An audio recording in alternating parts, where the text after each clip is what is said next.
Hi everyone. या अगोदरच्या लेक्चरमध्ये आपण बघितलं होतं की इंट्रोडक्शन ऑफ स्ट्रेस फिजिओलॉजी.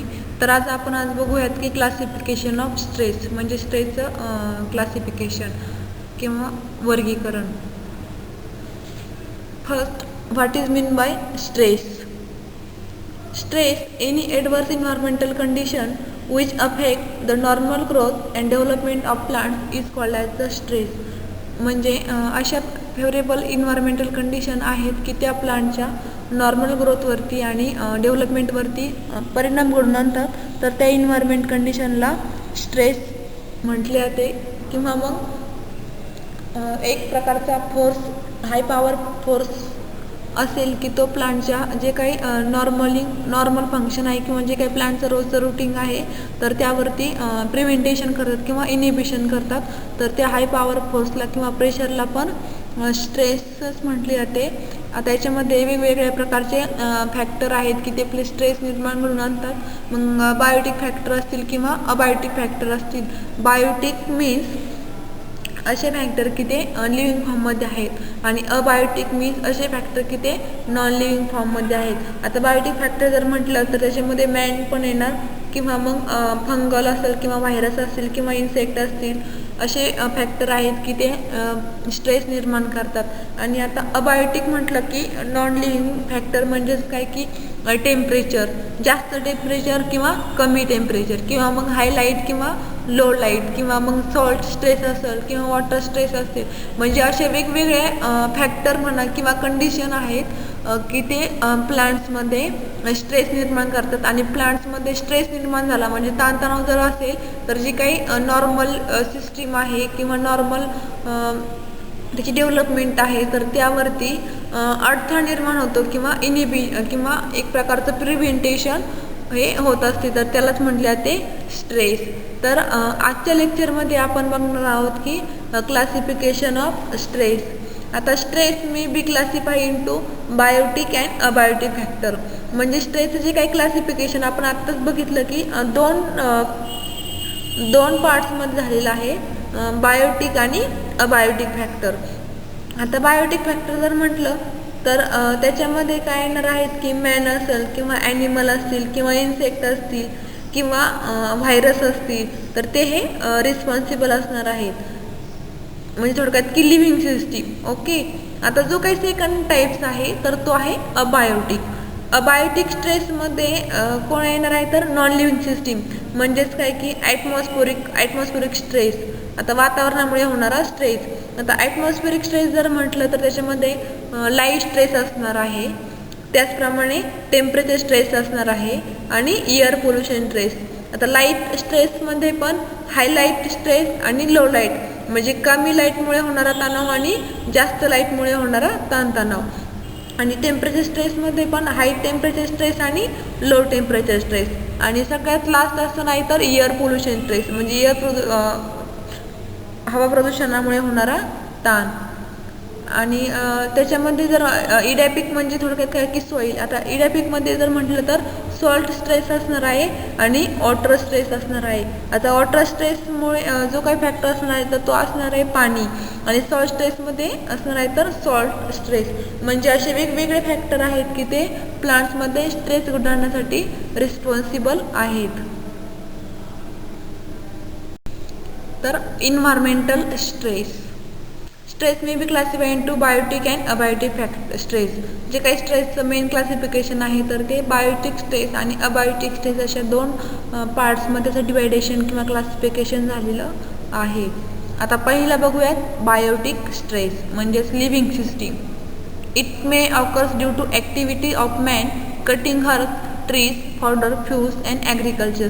आता जो काही बायोटिक स्ट्रेस आहे तर तो वेगवेगळ्या मॅनच्या ॲक्टिव्हिटीजमुळे दोन पण होऊ शकतो. म्हणजे आपण ज्यावेळेस झाडं कट करतो किंवा मग जे काही फ्यूड्स आहेत किंवा जे काही हर्ब्स आपण कट करतो किंवा अशा वेगवेगळ्या ॲग्रिकल्चर ॲक्टिव्हिटीज आहेत की त्यामुळे प्लांट्समध्ये बायोटिक स्ट्रेस हा निर्माण होत असतो.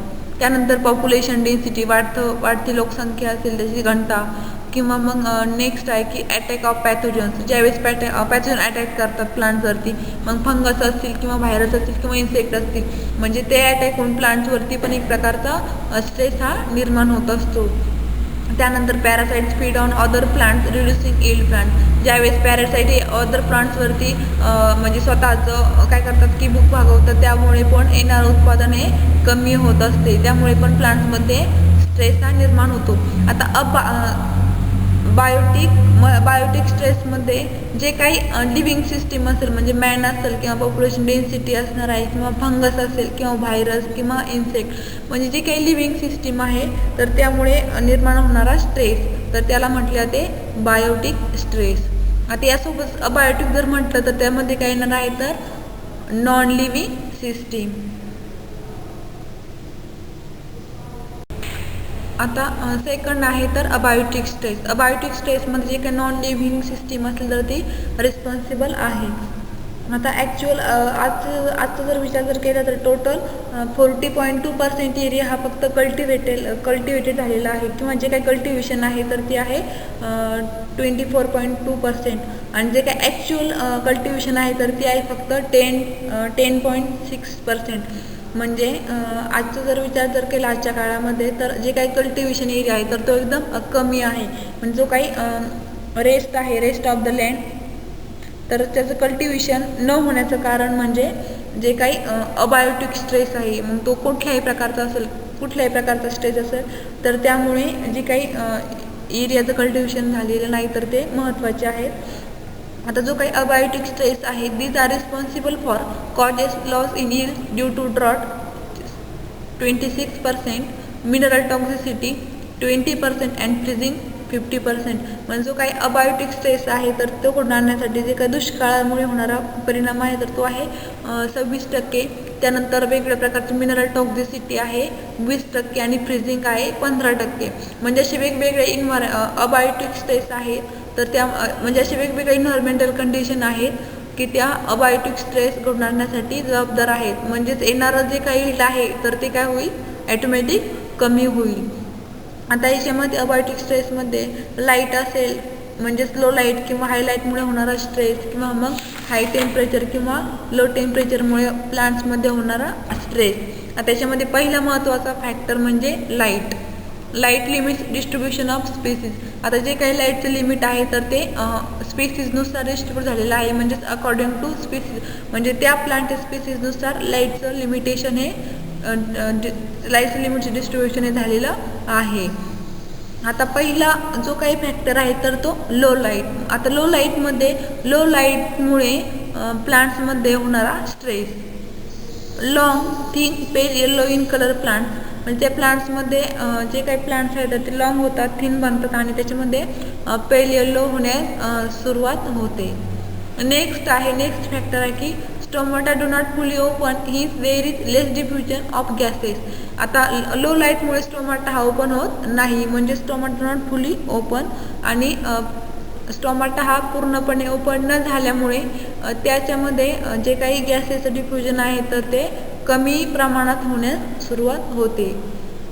नेक्स्ट आहे की लेस फोटोसिंथेसिस ॲटोमॅटिक, म्हणजे ऑब्वियसली लाईटचं जे काही प्रमाण आहे तर ते कमी झाल्यामुळे फोटोसिंथेसिस होण्यास पण काय होते, कमी प्रमाणात होतात. कारण की फोटोसिंथेसिसमध्ये दोन एकदम महत्त्वाचे फॅक्टर आहेत, एक म्हणजे सनलाईट आणि दुसरा म्हणजे क्लोरोफिल. म्हणजे जर चांगल्या प्रमाणात जर सूर्यप्रकाश असेल तरच प्लांट्स काय करतात, फोटोसिंथेसिस म्हणजे स्वतः तयार करतात. परंतु त्याच ठिकाणी जर लाईटचं प्रमाण जर लो असेल तर तिथे काय होणार, लेस फोटोसिंथेसिस.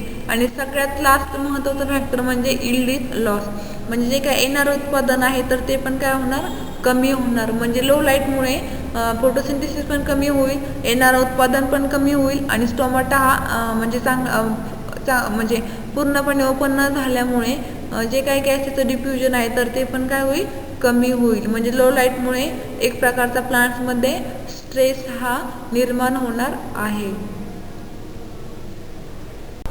त्यानंतर टेम्परेचरमध्ये सेकंड फॅक्टर आहे हायलाईट. म्हणजे हायलाईटमुळे प्लांट्समध्ये निर्माण होणारा स्ट्रेस. It causes photo inhibition of photosynthesis of tissue due to accumulation of excess excitation energy. म्हणजे जास्त लाईटमुळे जे काही फोटोसिंथेसिस आहे टिश्यूमध्ये तर त्यामुळे पण अडथळा निर्माण होतो. आणि जो काही इनिबिशन फोटो इनिबिशन आहे तर ते कशामुळे घडून येतात की त्या टिश्यूमध्ये जास्त प्रमाणात एक्साइटेड एनर्जी हे ॲब्सॉर्ब करतात, म्हणजे जास्त पण नको आणि कमी पण नको, लिमिटेशनमध्येच, म्हणजे जास्त प्रमाणात एक्साइटेड एनर्जी ॲब्सॉर्ब केल्यामुळे पण फोटोसिंथेसिस प्रोसेसला एक प्रकारचा अडथळा हा निर्माण होत असतो. नेक्स्ट आहे की हाय लाईट इंटेन्सिटी और long light duration increases temperature of atmosphere and soil, म्हणजे लाईटची जर जास्त तीव्रता असेल किंवा जो काही कालावधी आहे तर तो पण लॉंग लाईट ड्युरेशन म्हणजे जास्त कालावधी पण असेल तर त्यामुळे जे काही वातावरण आहे किंवा सॉईलमध्ये पण टेम्परेचर हे इन्क्रीज होत असते. म्हणजे थोडक्यात काय की लाईटची जर जास्त तीव्रता असेल तर ॲटमॉस्फिअर आणि वातावरणामधील आणि सॉईलमधील टेम्परेचर पण हे काय होते इन्क्रीज होते, किंवा त्याचा कालावधी पण जरी जास्त असेल तर जे काही टेम्परेचर आहे तर ते इन्क्रीज होते. नेक्स्ट आहे की light duration play important role in flowering of plants, that is short day plants, long day plants and neutral day plants. म्हणजे जो काही लाईट ड्युरेशन आहे तर तो प्लांटच्या फ्लॉवरिंगमध्ये पण महत्त्वाचा आहे, कारण की काही प्लांट्स एक आहेत शॉर्ट डे प्लांट्स आहेत किंवा लॉंग डे किंवा न्यूट्रल डे, म्हणजे हे तीनही टाईपचे जे काही प्लांटचे काही टाईप्स आहेत तर ते कशावर डिपेंड्स आहे तर लाईटचा ड्युरेशन. आता याच्यामध्ये आपण काही फॅक्टर आहेत, काही पॉईंट राहिले आहेत तर ते आपण नंतरच्या लेक्चरमध्ये बघणार आहोत. त्याच्यामध्ये टेम्परेचर स्ट्रेस पण राहिलेला आहे आणि इडॅबिक स्ट्रेस पण राहिलेला आहे. आता टेम्परेचर स्ट्रेस म्हणजे काय तर हाय टेम्परेचर स्ट्रेस आणि लो टेम्परेचर स्ट्रेस, आणि इडॅबिक स्ट्रेसमध्ये सॉल्ट स्ट्रेस आणि वॉटर स्ट्रेस, तर आपण ते नंतरच्या लेक्चरमध्ये बघणार आहोत. तर ह्या लेक्चरमध्ये आपण काय बघितलं आहे तर क्लासिफिकेशन बघितलेलं आहे. दोन प्रकारचे स्ट्रेस आहे, बायोटिक आणि अबायोटिक.